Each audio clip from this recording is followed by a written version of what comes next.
को माफ मत करना, कत्ल कर देना। जो जो मुजरिम है उस मुजरिम को बख्शने की जिम्मेदारी या न बख्शने की जिम्मेदारी आपकी है। ये आप मेंबरान हैं, ये तय करेंगे कि इस सेंटर को बचाना है या इस सेंटर को उन लोगों के हवाले करना है कि जो इसे सियासत का अड्डा बनाना चाहते हैं। कि क्या सिराज साहब को किसी जिले का डीएम बना दें तो क्या ये जिले का इंतजाम चला पाएंगे, या इनको हम पॉलिटिक्स में लाकर किसी एमएलए एमपी का इलेक्शन लड़ा दें तो ये क्या कामयाब हो सकते हैं।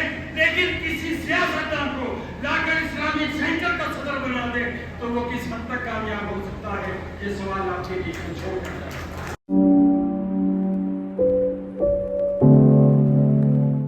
कौन मुजरिम है? रसूलुल्लाह ने ये कहा था कि हकम अगर खिलाफे खाना काबा पकड़ कर भी खड़ा हो जाए तो इसको माफ मत करना, कत्ल कर देना। जो जो मुजरिम है उस मुजरिम को बख्शने की जिम्मेदारी या न बख्शने की जिम्मेदारी आपकी है।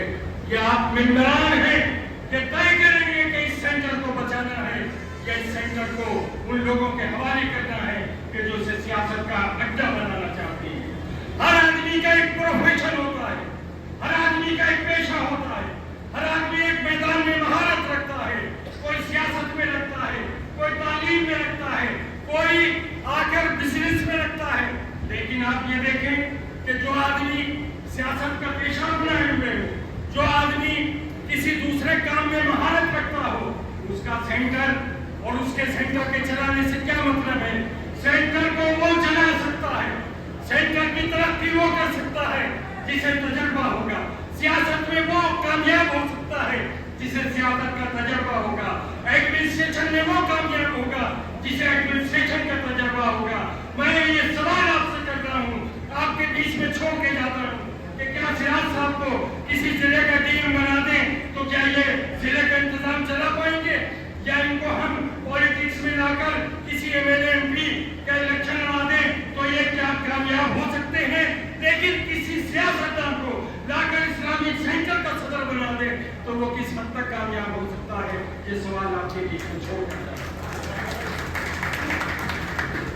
और जो भी मेरे करीबी दोस्त रोहित बंसल साहब जो रिलायंस मीडिया के चीफ हैं, जो अभी वर्ल्ड के 100 बेस्ट कम्युनिकेटर्स में उनका नाम हिंदुस्तान से शामिल हुआ है, उन्होंने जो बात कही है वो बहुत पते की बात है कि अब आज मेंबरों को जरूरत है आने वाले दिनों में अपने लिए सहूलतों की, मेंबरों को जरूरत है एकोमोडेशन की, मेंबरों को जरूरत है एक बहुत बड़े वहाँ पे कन्वेंशन हॉल की, मेंबरों को जरूरत है वहाँ की फीस में कम होना, मेंबरशिप फीस कम होने की, मेंबरों को जरूरत है एनुअल सब्सक्रिप्शन खत्म होने की।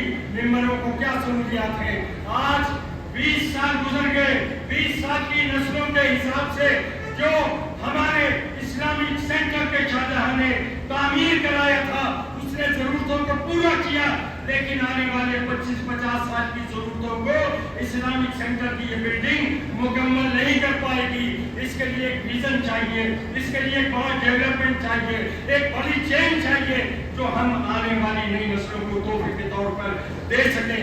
मैं आपसे इन बातों के साथ ये उम्मीद है कि सिराज साहब, डॉक्टर माजिद का तालिकोटी साहब, इनकी टीम पैनल के लोग इस सिलसिले में कंस्ट्रक्टिव और बड़ा किरदार अदा कर सकते हैं कि आपकी टीम अगर आप लोग मेंबरान के साथ आ जाएं।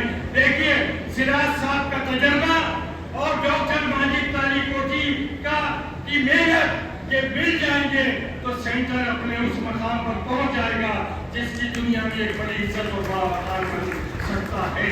तो आज सिराज साहब जैसा तजर्बे का इस्लामिक सेंटर के ताल्लुक से किसी के पैनल में हो तो उसे जिता दीजिए, और अगर ना हो तो सिराज साहब को क़यादत में इस्लामिक सेंटर को एक नई रूपरेखा देने की तैयारी कीजिए और अपना एक वोट दीजिए और लोगों से मिलवाइए।